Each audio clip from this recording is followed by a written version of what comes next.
pemberitaan firman sore hari ini, sehingga tidak disampaikan dengan kekuatan dan pengetahuan akalmu di pikiranmu saja, tetapi kuasa Roh Kudus yang mengambil alih dan kuasa Roh Kudus yang menerjemahkan, memberkati firman yang disampaikan sore hari ini bagi setiap kami yang mendengar, baik yang ada di tempat ini maupun yang ada di rumah-rumah. Terima kasih Bapa, kami siap diberkati, kami siap dibangun oleh firman. Terpujilah Tuhan di dalam nama Yesus Kristus. Mari setiap kita yang siap diberkati oleh firman Tuhan berkata, Amin. Amin.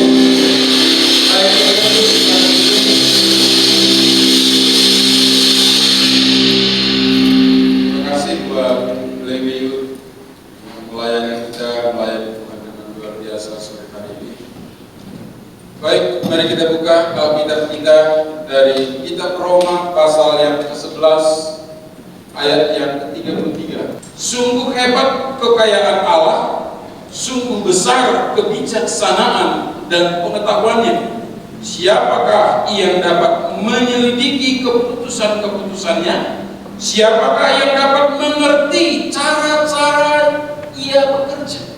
Firman Tuhan sore hari ini saya beri judul dampak dari pengetahuan dan kesadaran akan Allah. Ya, dampak dari pengetahuan dan kesadaran akan Allah, teman-teman. Ya, saya pernah membaca satu buku dari seorang filsuf yang sangat terkenal dari Inggris, yaitu Anthony Collins. Ya, ketika itu dia sedang berjalan-jalan, tetapi ada satu pemuda Kristen khususnya yang akan ibadah, yang berjalan menuju ke gereja, dia menuju ibadah gereja di mana dia terhisap bertumbuh di salah satu gereja lokal. Ya, ketika mereka berbincang-bincang, Anthony Collins dengan seorang anak muda yang sedang berjalan ke gereja, mereka berbincang-bincang ringan mungkin. Ya, pada waktu itu jalanan di kota itu cukup lengkap, udara begitu segar. Tetapi tergelitik dalam hati seorang filsuf ini, Anthony Collins ini bertanya kepada pemuda ini. Ya, dia bertanya demikian, Allah yang kamu sembah itu besar atau kecil? Ini pertanyaan yang simpel seorang filsafat. Kita tahu biasanya seorang filsuf itu atau filsafat itu bagian dari orang yang sangat susah mempercayai Allah, karena yang ada semua yang masuk akalnya saja, yang tidak dicerna oleh akal dan pikiran dia tidak bisa terima. Jadi hati-hati teman-teman, orang yang hanya berpikir masuk akal, hati-hati, jangan menjadi filsafat atau menjadi filsuf dan tidak tahu etika bagaimana berfilsafat. Oke? Jadi dikatakan di situ, Anthony Collins bertanya, Allah yang kamu sembah itu besar atau kecil, kepada seorang pemuda yang sedang berbicara. Pemuda ini menjawab kepada Anthony Collins, dua-duanya. Ia begitu besar sampai langit, yang mengatasi langit pun tidak dapat memuatnya. Tetapi ia begitu kecil sehingga ia bisa tinggal di hati saya. Amin. Pemuda ini menjawab dengan jelas bahwa Allah yang ia sembah, Allah yang ia percayai begitu besar sampai langit yang mengatasi langit itu pun tidak dapat memuat, karena begitu besar Allah yang ia percaya disembah. Tetapi dia juga berkata, ia juga begitu kecil hingga ia bisa tinggal di hati saya.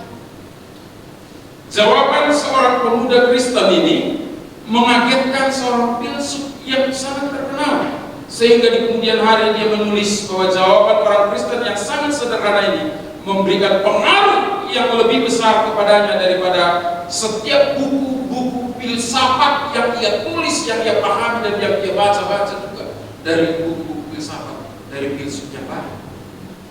Ya, jawaban ini begitu sungguh mengagetkan dia dan menjadi satu gejolak dalam kehidupan Anthony Collins, seorang filsuf Inggris. Ya, pertanyaannya bagi saudara dan saya, mungkin pada waktu itu juga bagi Anthony Collins, yang menjadi pertanyaannya pada waktu itu, ya, how big is God for you? Seberapa besar Allah itu buat saudara dan saya? Ini yang kita mau pelajari.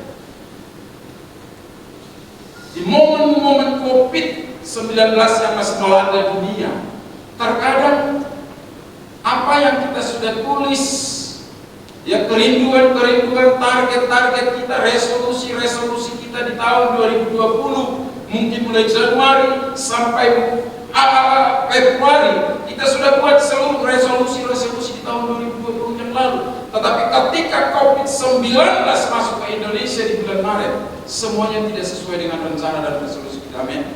Sampai hari ini, baik resolusi pribadi maupun resolusi ataupun program pelayanan Youth CBN dan gereja-gereja lain, saya sangat percaya tidak seperti yang diharapkan. Akan pergumulan-pergumulan kehidupan kita sebagai anak-anak muda hari-hari ini, pertanyaannya sama, teman-teman. Ya, how big is God for you? Seberapa besar Allah itu bagi saudara dan saya, sehingga saudara dapat melewati setiap momen, keadaan, situasi yang sulit sekalipun saudara bisa hadapi. Itu tergantung pertanyaan bagi menjawab saudara terhadap pertanyaan ini. Amin. Seberapa sering kita sebagai anak-anak youth mengecilkan Tuhan dengan konteks agar muat di hati saya, bukan itu konteks. Mengecilkan Tuhan dengan kekhawatiran dan ketakutan kita akan pergumulan hidup, akan masa depan, akan karena putus pacar dan sebagainya. Ketika kita menjadi satu wanita yang depresi karena diputuskan oleh pacar kita, ketahui dan sadari sore hari ini saya berkata sebagai hamba Tuhan, engkau sedang mengecilkan, mengkerdilkan Tuhan dalam hidup. Haleluya. Jika ada teman-teman youth sore hari ini yang mulai kehilangan arah, kita tidak tahu apakah masa depan kita masih seperti yang kita doakan, apakah kita masih bisa menyelesaikan kuliah, apakah bapak dan mama kita masih sanggup membiayai kehidupan kita. Saudara sedang berada dalam zona mengecilkan Allah, bukan pada konteks agar tinggal dalam hati. Sebabnya teman-teman youth yang dikasihi Tuhan, baik yang ada di tempat ini, ya, jawaban saudara akan pertanyaan how big is God for you, ya, menentukan kerohanian saudara dan saya dan mempengaruhi seluruh kehidupan kita mengenai pengenalan Allah. Siapa Allah itu? Seberapa besar Allah itu sesungguhnya di dalam kehidupan kita? Bila kita menyelidiki banyak kekhawatiran dalam kehidupan saudara dan saya, maka salah satu akarnya adalah karena saudara dan saya tidak percaya akan Allah. Amin. Apapun yang menjadi pergumulan saudara dan saya, salah satu jawabannya, akar permasalahannya, karena saudara dan saya tidak mempercayai Allah. Jawaban juga dari pertanyaan seberapa besar Allah dalam kehidupan saudara tidak dipengaruhi dan tidak dibuktikan oleh seberapa banyaknya firman yang saudara pahami dan ketahui, atau seberapa hebat dan banyaknya pengalaman-pengalaman saudara bersama Tuhan. Tetapi itu akan diketahui dari seberapa besar firman itu mempengaruhi dan berpengaruh dalam kehidupan saudara saya sebagai orang-orang yang sudah ditebus oleh darah Yesus. Jadi bukan berarti karena saudara tahu mulai dari kitab Kejadian sampai Wahyu pasal yang terakhir, saudara tahu semua firman itu, bukan membuktikan, itu tidak membuktikan saudara memahami begitu besar Allah dalam hidup saudara. Tidak. Tapi sebegitu berpengaruhnya, seberapa besar berpengaruhnya firman itu mempengaruhi kehidupan saudara. Ada banyak orang tahu semua firman, dari hal-hal kecil sampai besar, tapi nyatanya mereka tidak mengenal Allah yang begitu besar karena mereka tidak dipengaruhi oleh firman itu hidup mereka. Karakter mereka tetap sama ketika mereka belum mengetahui firman itu, sampai mereka sudah mengetahui benar firman itu. Tetapi menjawab itu, seberapa firman itu mempengaruhi dan berpengaruh untuk hidup saudara dan saya sebagai orang. Amin. Mari kita cek sedikit seberapa besar pengaruh firman yang saudara saya sudah baca hari-hari ini yang sudah kita renungkan. Amin. Apakah ketika Yesaya, misalkan Yesaya pasal 43 berkata, ayat 18-19, tidakkah sesungguhnya belumkah engkau mengetahui bahwa aku sedang membuat jalan-jalan bagimu di padang belantara, ketika suasana, ketika keadaan kita semakin hari semakin sulit? Apakah saudara firman itu berpengaruh atas kehidupan kita? Atau kita hanya membaca firman itu hanya sebatas Torah? Alkitab itu, kalau saudara tidak hidupi, itu menjadi hanya tulisan, hanya kertas kosong yang tidak memiliki apa-apa. Itu kenapa kekristenan itu jangan tersinggung kalau Alkitab dibaca. Kalau Alkitab diinjak-injak, jangan tersinggung. Karena Alkitab itu tanpa dihidupi, dipercayai, menjadi satu dengan hidup saudara, firman itu bukan Alkitabnya. Alkitab itu dicetak oleh LHI, dibuat dari kertas, tapi firmannya yang menghidupkan. Firman itu yang mempengaruhi saudara dan saya, bukan kertasnya. Oleh karena itu sekali lagi, jawaban seberapa besar Allah dalam hidup saudara itu ditentukan oleh seberapa berpengaruh dan mempengaruhi firman itu akan kehidupan saudara dan saya. Ya, kalau saya melihat, merenungkan, pernah enggak coba meriwayat teman-teman yuk, pergolakan, keluh kesah kehidupan bangsa Israel ketika bangsa Israel ditindas menjadi budak di Mesir. Saudara tahu, itu membuktikan Allah itu pengetahuan Allah Maha Tahu, Dia mengetahui segala sesuatu. 40 tahun sebelum lahir Musa, Dia sudah tahu tentang pergolakan dan tekanan yang akan dihadapi oleh bangsa pilihan. 40 tahun harus menunggu. Itu membuktikan Allah tahu. 40 tahun yang lalu sebelum Musa dipilih, berapa tahun Musa diangkat, dipilih, diutus menghadap ke Firaun? Umur berapa tahun? Butuh 40 tahun dan 80 tahun dia baru bisa dipakai oleh itu. Artinya kadang-kadang dikatakan tadi dalam Roma pasal yang ke-11 ayat yang ke-33 itu dikatakan tadi di situ, hebatnya luar biasa, sungguh hebat kekayaan Allah, sungguh besar kebijaksanaan dan pengetahuannya. Allah mengetahui segala sesuatu, seluk-beluk, carut-marut perjalanan kehidupan saudara dan saya. Itu yang perlu saudara saya pahami. Ketika kita memahami itu, saudara akan melihat bahwa Allah itu besar dalam hidup saudara. Tapi ketika saudara tidak memahami bahwa Allah itu besar, Allah itu merancangkan segala sesuatu yang tidak ada yang tersembunyi dalam hidup saudara, tidak ada yang kebetulan. Tapi ketika kita merasakan bahwa ini kebetulan, ini tidak di luar kehendak saya, ini bukan kehendak Tuhan, saudara dan saya sebagai anak-anak Tuhan kadang-kadang sedang mengecilkan Tuhan dalam perjalanan hidup saudara dan saya. Ya, hari ini kita belajar teman-teman youth CDN mengenal Allah yang dinyatakan oleh Rasul Paulus kepada saudara dan saya. Seberapa real, seberapa besar Allah itu tergantung bagaimana pengenalan saudara akan Dia dalam perjalanan hidup kita. Ya, saya pernah mengalami satu pergumulan yang hebat ketika saya memutuskan tahun 2010 memutuskan untuk ikut ambil sekolah teologi. 3 tahun hampir saya bergumul hanya untuk mengikuti ini. Ya, karena saya juga masih bekerja di sekuler, saya bergumul. Ada hari itu tantangan bahwa dari kakak saya, ya, kakak-kakak saya, kami 3 bersaudara, saya paling bodoh, hanya saya yang tidak mengecap sekolah teologi. Ada tantangan, ada dorongan 3 tahun sebelum saya putuskan ikuti. Ada banyak kekhawatiran, ada banyak ketakutan. Apakah saya bisa masih menyelesaikan dengan usia saya sudah 40 tahun lebih pada waktu itu? Ada ketakutan, apakah nanti ketika saya fokus belajar, pekerjaan saya, usaha tidak saya bisa fokus, lapar lagi untuk mengelola, sehingga tidak lagi terbutuhi nanti kebutuhan kantor dan semuanya kehidupan. Ada kekhawatiran. Dalam konteks itu dari firman Tuhan yang disampaikan, alangkah besar dan hebatnya kekayaan Allah, kata Paulus. Sebenarnya saya belajar, saya sedang mengerti tentang Tuhan.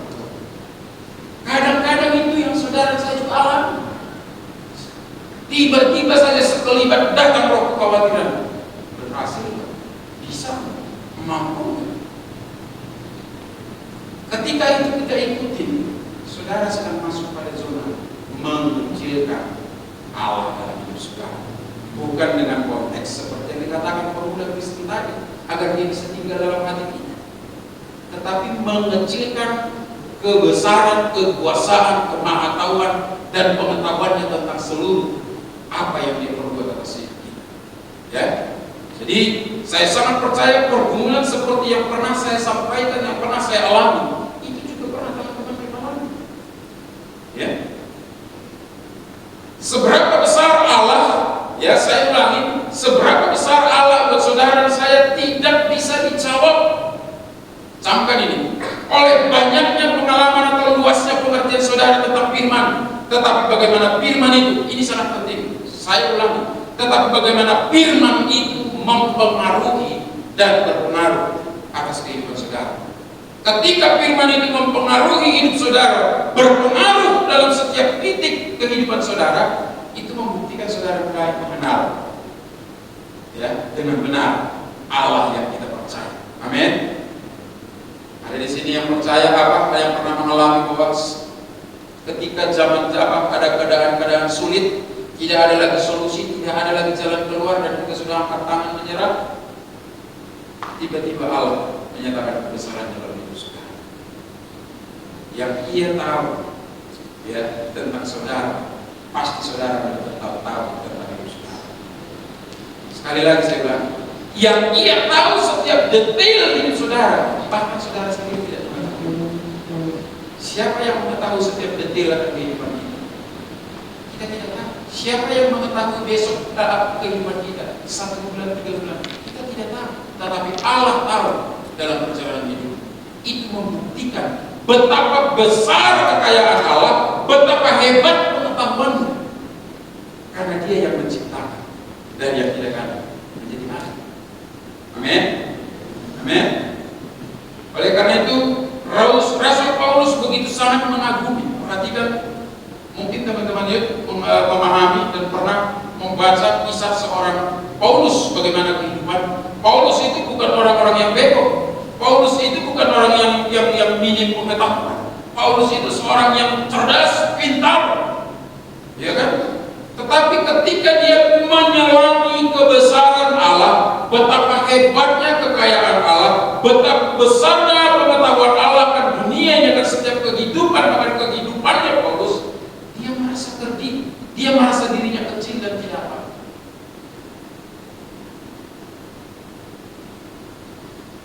Pernahkah kita merasakan ini? Ketika saudara dalam situasi pergumulan berat, Allah menyatakan kebesarannya, Allah menyadarkan bahwa kita sebenarnya tidak ada apa-apa. Kita sangat kecil, kita tidak ada apa-apanya di hadapan Allah.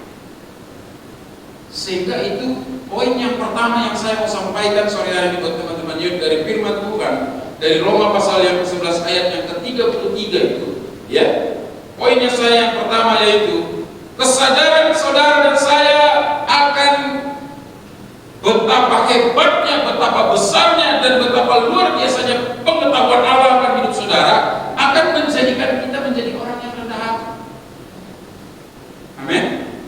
Tidak ada yang bisa, teman-teman, yang bisa sombong. Ketika kita menyadari betapa besarnya Allah, betapa hebatnya rancangan-rancangan Allah dalam hidup saudara, Alkitab tadi katakan bagian yang terakhir, siapa yang mengetahui bagaimana cara Allah bekerja? Kalau saudara mengetahui bagaimana cara Allah bekerja, Allah mengerti pikiran Allah. Saudara mengetahui, saudara berarti mengetahui pikiran Allah. Kadang kita tidak bisa menyelami bagaimana cara Allah bekerja. Tetapi Ia mengetahui segala sesuatu. Itu yang membuat hebatnya luar biasa. Kalau teman-teman youth baca, renungkan, ikuti sejarah bagaimana Ayub. Ayub itu adalah seorang yang benar dan saleh hidupnya di zamannya. Ya, tetapi Ayub itu mengalami banyak penderitaan yang sangat menyusahkan. Namun perhatikan, Ayub itu tidak berbuat salah sama sekali di hadapan Tuhan. Walaupun demikian, Ayub juga bergumul dan merasa susah. Ditambah lagi dengan kehadiran teman-temannya yang justru menuduh Ayub telah berbuat dosa yang besar sehingga mengalami segala kesulitan. Kalau teman-teman baca kisah Ayub mulai dari pasal 1 sampai pasal yang ke-37, ya, itu menggambarkan bagaimana perjalanan kehidupan Ayub, bagaimana kesulitan-kesulitan dan penderitaan yang dialami oleh Ayub.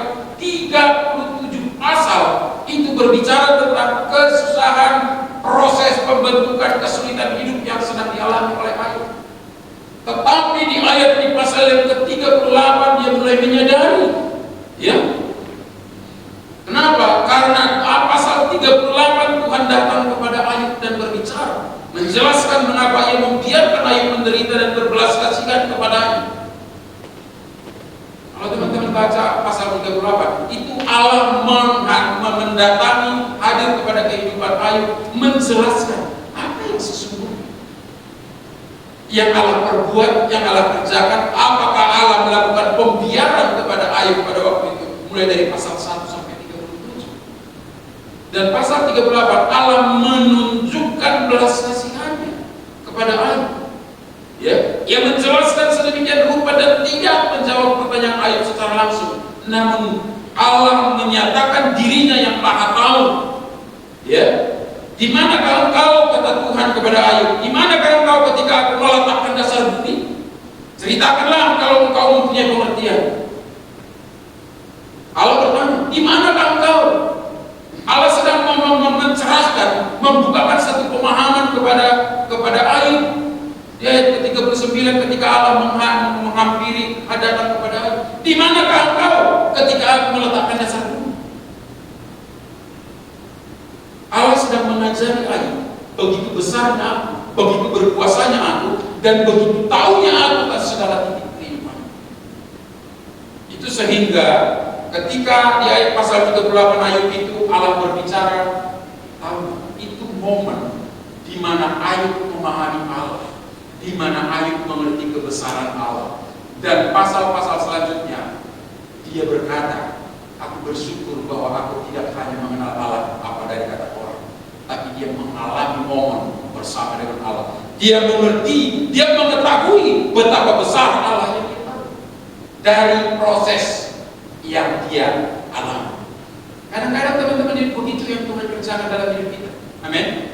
Ketika proses demi proses yang kita alami, kadang-kadang kita menggerutu.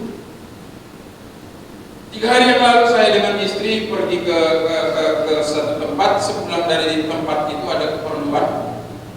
Sebenarnya tujuannya hanya sebentar, tapi akhirnya jadi lama. Kita mampir di salah satu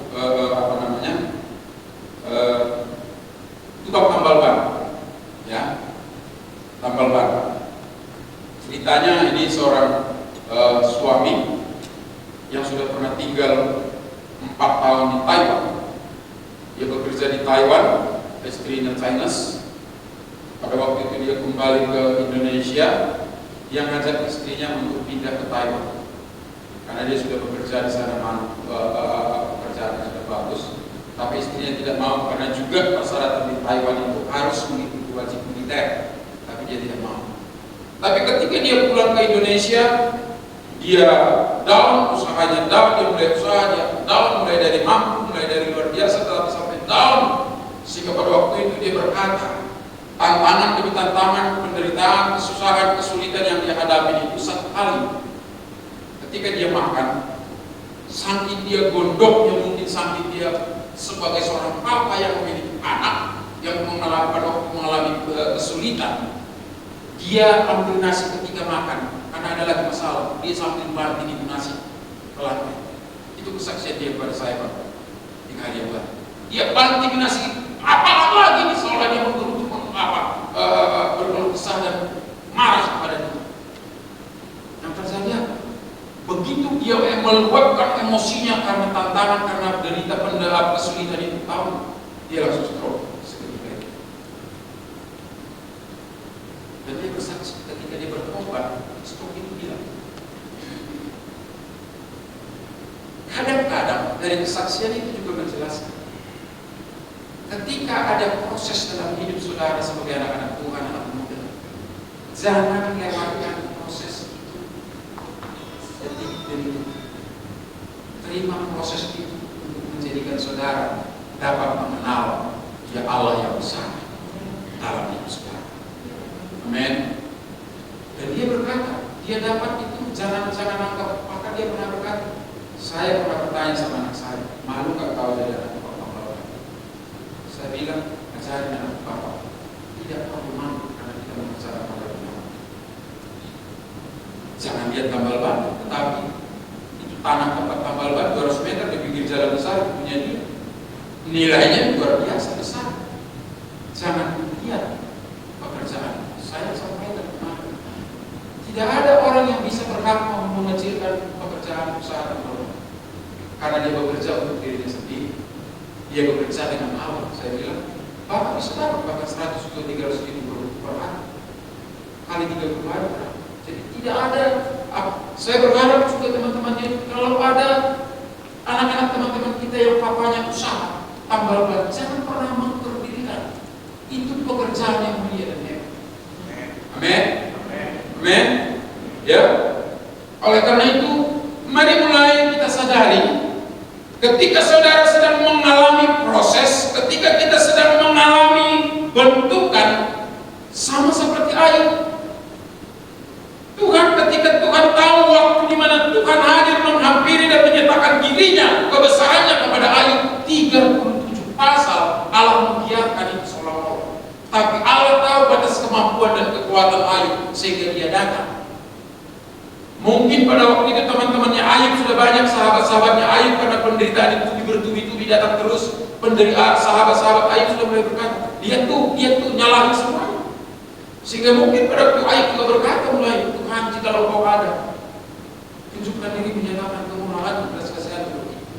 Mungkin pada tafsir saya, teman-teman saya sudah semua mencela saya, teman-teman saya sudah menuduh saya melakukan dosa yang besar, sehingga Allah menyatakan dirinya kepada Ayub, sehingga esensinya rupanya agar Ayub bisa mengenal Allah secara pribadi, bukan dari orang lain. Demikian juga kadang-kadang teman-teman pengalaman hidup kita. Saya sangat percaya apapun momen-momen yang pernah saudara alami, ketika kita mengalami momen itu, mungkin kita bertanya-tanya, mungkin kita berkeluh kesah, mungkin kita mulai nyalahin papa mama kita, kenapa begini, kenapa begini. Tetapi ketahui Allah tidak pernah salah ketika dia sudah melakukan rencana. Sekali lagi saya katakan, Allah tidak pernah salah membentuk saudara untuk tujuan yang hebat dalam kehidupan. Mungkin kadang-kadang kita sebagai manusia ketika kita dibentuk, kita melihat yang tidak enak. Itu sebabnya Roma 8 ayat 28 berkata, Allah turut bekerja. Itu yang harus saudara saya paham. Allah turut bekerja dalam situasi tidak terbaik yang pernah kita alami. Allah juga turut bekerja untuk apa? Untuk satu waktu dia menyatakan dirinya secara intim pribadi dengan saudara bersama. Haleluya.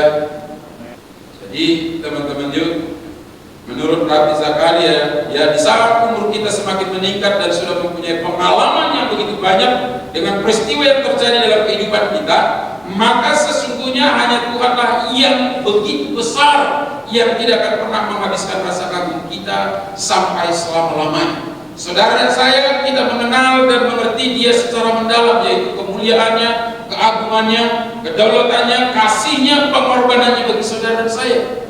Maka saya mengajak bagaimana caranya untuk kekaguman saudara sebagai anak-anak Tuhan di hari-hari yang COVID masih melanda. Kekaguman saudara tidak pernah habis pada Tuhan. Siapa yang mulai hari-hari ini mengalami surutnya kekaguman saudara kepada Tuhan? Ada di sini yang ada di tempat ini? Ada nggak yang mulai merasa kekaguman saudara akan Tuhan mulai meleleh, mulai terjun bebas? Ada mulai seks, ya kan? Artinya kita masih berada di tengah-tengah mengharapkan sesuatu yang hebat atas dunia ini, namun sebenarnya terbatas mentok hanya kepada Allah. Saudara, seorang peneliti itu, ya, mereka akan terus meneliti sampai penemuan-penemuan mereka itu menjadi hebat dan menjadi satu ikon menjadi satu yang diingat oleh dunia ini. Tetapi alih-alih perbintangan itu, ketika mereka meneliti setiap bintang-bintang, cara, ukuran besar dan semuanya, mereka mulai sadar ada seseorang yang melakukan ini, yang membuat, yang menciptakan ini. Sehingga mereka mulai mencari tahu siapa itu. Mereka mulai memiliki satu namanya kekaguman. Hari-hari ini saya ulang, apakah saudara sudah mulai kehilangan kekaguman akan Allah karena besarnya tekanan dan kesusahan kesulitan hidup? Haleluya. Jangan membuat hal yang biasa, teman-teman. Jangan pernah berkata, ini berbicara bagian yang kedua, bahwa Allah itu dikatakan Allah yang maha tahu. Dikatakan Allah itu maha tahu, Dia tahu segala sesuatu. Saudara jangan merasa kalau ada bos, saudara, oh, kalau tidak ada bos, wow, bebas. Pernah nggak mengalami? Kalau saudara putus pacar, wah itu kita menderitanya luar biasa. Tapi kalau saudara tidak PPDA, saudara tidak merasa kenapa-kenapa. Ini something wrong. Ada sesuatu yang salah, teman-teman. Pernah nggak merasakan yang itu? Saudara tidak merasa bersalah melakukan sesuatu yang baru saja dapat Tuhan. Ada banyak orang mengalami hal sedemikian. Dia tidak merasa kenapa-kenapa, dia tidak ke gereja, dia tidak berdoa, dia tidak merasa apa-apa. Tetapi dia akan menjadi stres, dia akan merasa kehilangan, dia akan merasa worry kalau handphonenya hilang atau salah letak. Pernahkah kita mengalami demikian? Tapi kalau kita nggak Bibleholik misalkan, atau kita tidak berdoa, kita tidak PPDA, kita tidak merasa kenapa-kenapa. Biasa aja, enjoy aja, nggak ada masalah bagi saya. Berarti ada satu yang salah dalam kita. Kita tidak sedang menyadari betapa besarnya Allah, betapa berkuasanya Allah, betapa hebatnya pengetahuan Allah, karena Dia Allah yang maha tahu dalam segala sesuatu akan kehidupan saudara dan saya. Ya, Arthur Wallington, ya, Fink, seorang guru Alkitab bahasa Inggris di Nottingham, ya, Britania Raya, yang hidup tahun 1886 sampai 1952 mengatakan demikian, bahwa Allah itu adalah Allah maha tahu. Dia tahu segalanya, Dia tahu segala kemungkinan, Dia tahu segala yang terjadi dan apa yang mungkin akan terjadi. Dia tahu semua peristiwa, Dia tahu apa yang terjadi dalam masa yang lalu, masa sekarang, masa yang akan datang. Semua makhluk Dia ketahui secara detail.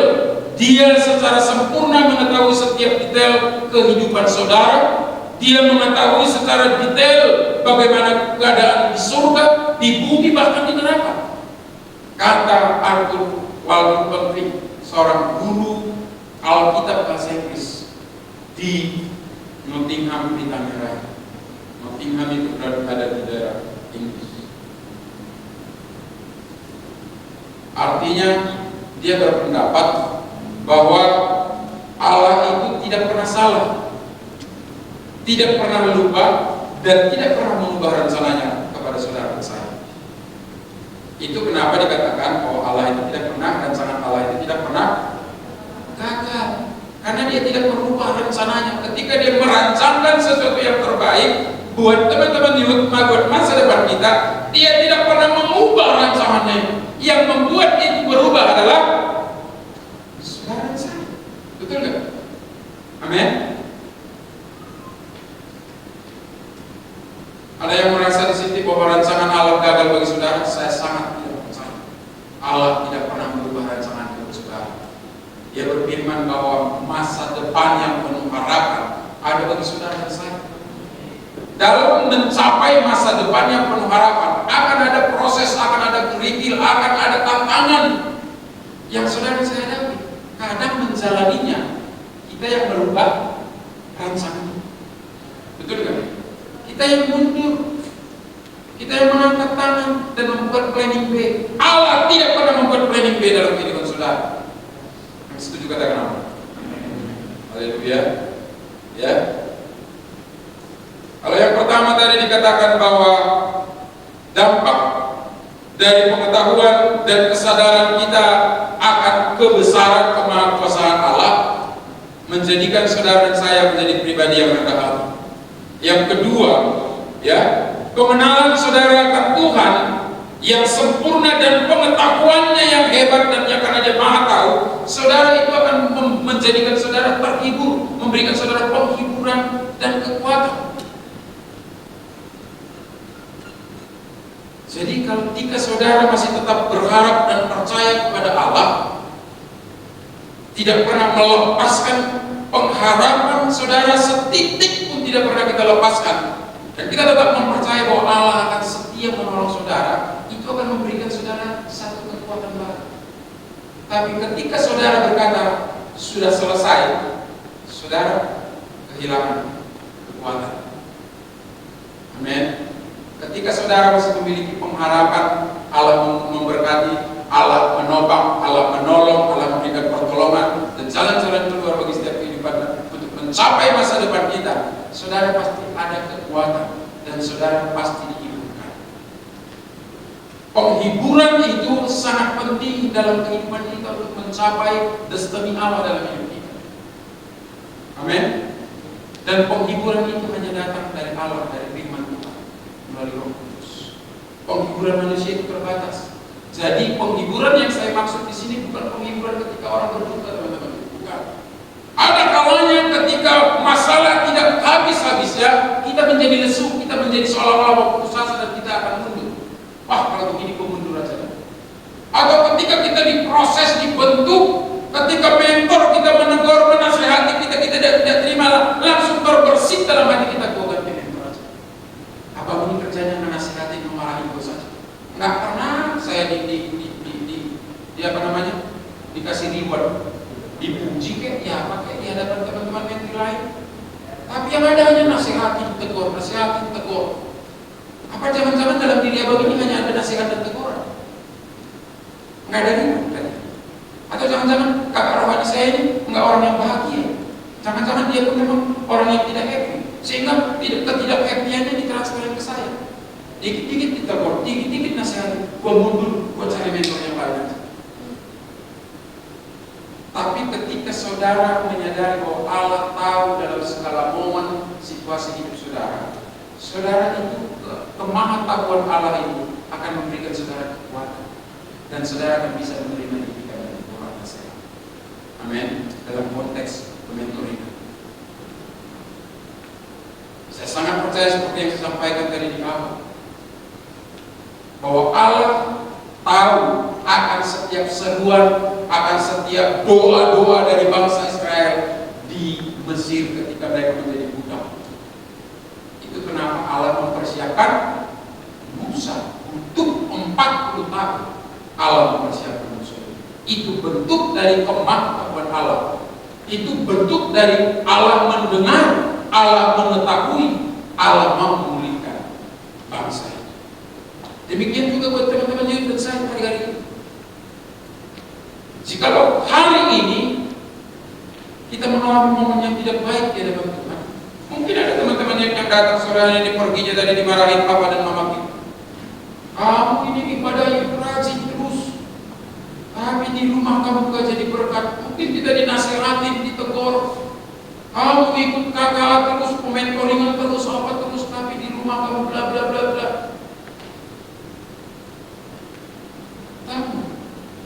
Allah sedang memproses saudara, Allah sedang menasihati kita, ya, Allah sedang menghibur kita, Allah sedang menguatkan saudara dan saya. Dengan apa? Jangan terhibur oleh apa yang diberikan oleh Tuhan. Saya pernah menulis bahagia itu karena apa yang saudara dan saya dapat, itu betul bahagia. Tapi sukacita itu bukan berasal dari apa yang saudara saya dapat. Sukacita itu berasal dari apa yang Yesus berikan kepada saudara saya. Amen. Jadi berbeda teman-teman ya. Sekali lagi, bahagia itu ya akan apa yang saudara saya dapat. Saudara dapat pacar yang baik, menemukan sosok laki-laki yang ganteng, baik, perhatian, latar belakang kalau pergi malam traktir, oh itu bisa menjadi momen bahagia. Tapi itu belum tentu menjadi sukacita. Kenapa? Karena ketika putus itu akan membuat satu radang yang cukup besar. Artinya bahagia itu apa yang diberikan oleh dunia, tetapi sukacita itu hanya saudara saya terima dari Yesus. Yang ketiga, dampak yang ketiga dari pengenalan saudara dan saya, ya, tentang betapa kayanya, betapa hebat, betapa besarnya Allah buat saudara dan saya. Yang ketiga, pengenalan akan Tuhan mendorong saudara dan saya untuk taat. Ketika saudara dan saya sudah mengenal Allah, betapa besarnya, betapa hebatnya kuasa Allah, saudara mulai akan belajar menjadi pribadi yang taat. Kita tidak lagi neko-neko, kita tidak akan lagi pernah berbantahan, kita tidak akan lagi menjadi anak-anak Tuhan yang sering memakai kita berspekulasi, bukan spekulasi, lebih tepatnya asumsi. Seberapa sering anak-anak muda, karena darah muda kita, karena masih menggelora, sense of wonder kita sedang naik, kadang-kadang itu membuat kita menjadi satu anak muda yang memberontak. Betul enggak? Oh, saya tidak pernah memberontak sama Tuhan. Kita tidak pernah memberontak sama Tuhan, tapi kita sering memberontak kepada Allah. Itu bagian dari saudara saya memberontak kepada Tuhan. Amin. Percaya? Ketika saudara saya memberontak itu bukan hanya memberontak itu bukan dalam konteks persenjataan yang ambil seperti kudeta, bukan. Kok jadi nyimak kudeta? Karena itu lagi hangat di Indonesia. Ya, memberontak yang dimaksud ketika kita mengabaikan apa yang dinasehati atau apa yang disuruhkan oleh orang tua kita tidak melakukannya. Sudah melakukan pemberontakan. Tidak menuruti nasihat, tidak melakukan perintah, itu bagian dari pemberontak. Saudara sering tidak mengabaikan hal itu. Pemberontakan yang dimaksud di sini bukan karena kita memberontak sama Tuhan, tapi kita lupa Tuhan tempatkan orang tua kita menjadi wakilnya Allah dalam dunia ini. Bersyukur dan bersukacitalah bagi teman-teman youth yang memiliki masih papa dan mamanya menjadi wakil Allah dalam kehidupan di dunia ini. Ya, bukti dari pengenalan akan Tuhan, Mazmur 139 mulai dari ayat 23 dan 24, Daud menuliskan, tuntunlah aku berarti kita mau percaya, menyerahkan diri dan taat kepada Dia yang Maha Tahu segala sesuatu termasuk keterbatasan saudara dan saya. Ya, coba silakan bisa dibuka Mazmur 139 ayat 23. Ya, selidikilah aku ya Allah dan kenallah hatiku, ujilah aku dan kenallah pikiran-pikiranku. Lihatlah apakah jalanku serong dan tuntunlah aku di jalan yang kekal. Ketika saudara mulai meragukan, ketika saudara mulai khawatir, ketika saudara mulai melenceng ke kiri dan ke kanan, saudara sedang tidak mengenal Allah secara benar. Kadang-kadang ketika kita memberontak, kita tidak taat kepada Dia. Harusnya sama seperti Daud menulis ini. Pengakuan, ini pengakuan teman-teman. Seberapa sering kita tidak membuat pengakuan? Kita merasa nyaman aja ketika kita sudah memberontak. Ketika kita tidak taat lagi, kita merasa nyaman. Tapi ketaatan, mendengar akan sesuatu situasi yang sedang terjadi, itu bukti sama seperti tadi. Kadang-kadang kita masuk dalam proses, kita jatuh, kita semakin jauh dari Tuhan, kita lupa bertanya, selidikilah Tuhan, apakah aku sudah melenceng, apakah aku ini masih taat sana, apakah aku ini masih taat mendengar suaramu, atau ini sudah mendengar suara hatiku saja dan perasaan. Betul nggak?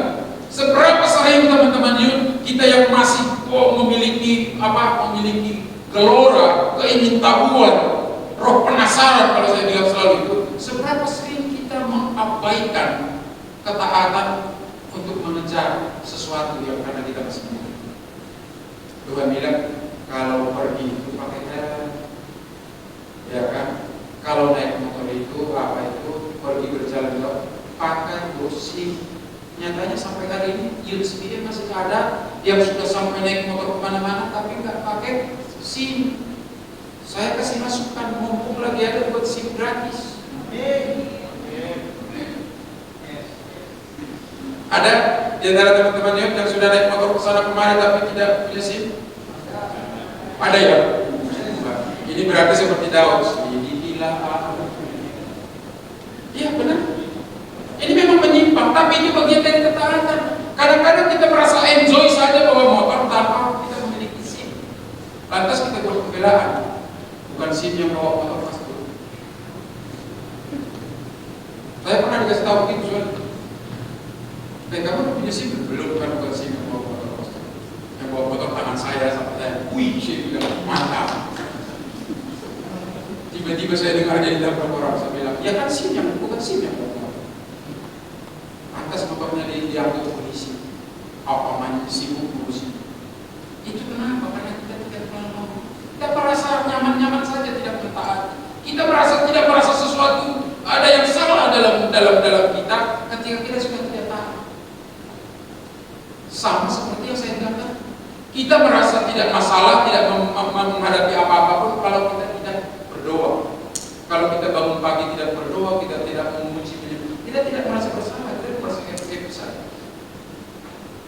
Itu kan menjadi satu pertanyaan. Ya, jadi saya mengajak teman-teman youth bahwa Allah mau ketika Dia menyatakan dirinya kepada saudara, ketika saudara sudah mulai masa muda mengenal secara pribadi Allah, ya, yang Dia mau sama seperti ini. Saudara tahu apa yang dimaksud dengan teleskop? Ada yang tahu untuk apa teleskop itu? Ada yang tahu teleskop itu untuk apa? Melihat benda-benda angkasa. Artinya benda angkasa di angkasa itu jauh, begini jauh, berarti kan kecil. Bintang itu kecil atau besar? Besar, cukup besar teman-teman. Tapi ketika saudara mempergunakan teleskop untuk melihat bintang-bintang itu menjadi besar dan sangat besar. Apa yang saudara dan saya mau? Apa pesannya? Jadilah menjadi teleskop untuk orang lain. Artinya jadilah menjadi satu kaca pembesar Allah untuk orang lain. Kenapa? Karena banyak di hari-hari ini orang melihat Allah yang begitu kecil, tidak berdaya, bahkan orang tidak merasakan perbuatan Allah yang begitu hebat. Tetapi jadilah seperti teleskop buat Allah dalam kebesarannya buat dunia ini. Ketika teman-temanmu sedang menghadapi masalah dan dia tidak melihat Allah yang begitu besar, dia tidak menjadi Allah mengetahui akan segala titik hidupnya, maka jadilah menjadi teleskop bagi dia akan kebesaran Allah. Ketika orang lain tidak mesti melihat lagi perbuatan Tuhan, karya Tuhan, karena dia sama seperti dia melihat Allah begitu jauh dan kecil, sama seperti kita melihat bintang yang ada di langit itu kecil, jadilah menjadi teleskop. Jadi itu sangat luar biasa. Mungkin saudara tidak bisa berkata-kata dengan bahasa, tapi saudara bisa berkata, Allah yang kita percaya itu besar. Percayalah. Saya pernah mengalami, saya tidak bisa kuliah, tapi kebesaran Allah dinyatakan dalam hidup saya. Hari ini saya sudah selesai kuliah dan saya bisa berbicara. Bukankah saudara menjadi teleskop yang menyatakan menjadi alat untuk menyatakan kebesaran Allah dalam hidup orang-orang yang melihat Allah begitu kecil karena mereka dalam kesusahan. Amin. Amin. Mari saya mengajak pemusik naik ke atas. Kita baca ayat yang terakhir, Kolose 1 ayat 10. Ini yang menjadi kesimpulan firman, bagaimana alangkah besarnya, hebatnya, megahnya, berkuasanya Allah dalam kehidupan Paulus, sehingga dia mengutarakan itu buat kita sore hari ini. Dia mau saudara dan saya menjadi pribadi yang layak dan berkenan karena saudara mengetahui Allah secara benar dalam hidup saudara. Amin. Amin. Yuk kita baca bersama-sama Kolose 1 ayat yang ke-10. 3, 2, 1. Sehingga hidupmu layak di hadapannya serta berkenan kepadanya dalam segala hal, dan kamu memberi buah dalam segala pekerjaan baik dan bertumbuh dalam pengetahuan yang benar tentang Allah. Ketika saudara dan saya mengenal, mengecap kebesaran Allah dalam kehidupan saudara, Alkitab berkata, engkau akan bertumbuh, saudara akan dipandang layak, berkenan, dan kita akan melakukan pekerjaan yang baik dalam hidup kita. Apa pekerjaan yang baik itu? Pekerjaan yang baik yang dimaksud yaitu memuliakan Tuhan dalam segala aspek hidup kita. Pekerjaan baik yang dimaksud adalah menyatakan kemuliaan, memberitakan tentang kemasyuran Tuhan melalui kehidupan kita sehari-hari. Itulah pekerjaan baik. Saya mengundang teman-teman yuk bangkit berdiri sebelum kita melakukan perjamuan sore hari. Apakah keadaanmu sedang dalam keadaan seperti yang dialami oleh bangsa Israel di Mesir? Mereka hidup dalam perbudakan. Atau apakah ketika kita hari-hari ini sedang mengalami seperti yang dialami oleh Ayub? Dia hidup benar, dia hidup saleh, tetapi proses demi proses dia alami bertahun-tahun hanya untuk Allah menyatakan dirinya secara pribadi bagi Jangan menolak ketika kita sedang diproses oleh Tuhan. Ya. Jangan menolak ketika didikan itu sedang menghampiri saudara dan saya. Itu buktinya Allah begitu mengasihi saudara. Dan ketika engkau sedang mengalami melihat bahwa Allah jauh di sana, sadari bahwa satu titik dalam kehidupan, masa depan, masa lalu, masa sekarang, Allah tahu dan tidak pernah luput dari pandangan, karena Dia Allah yang mengetahui. Mari dudukkan kepala.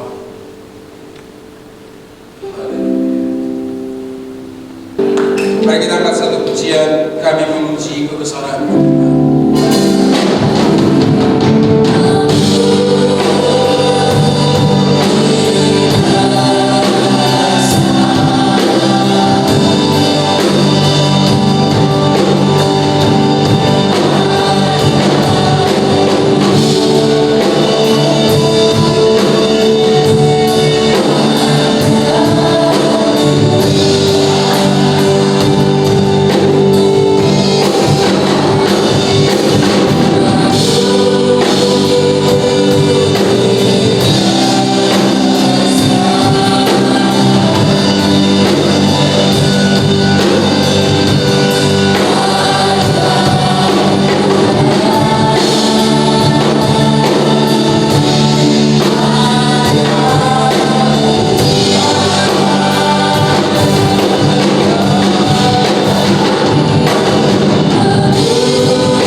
diberkatilah usahamu, diberkatilah pendidikanmu.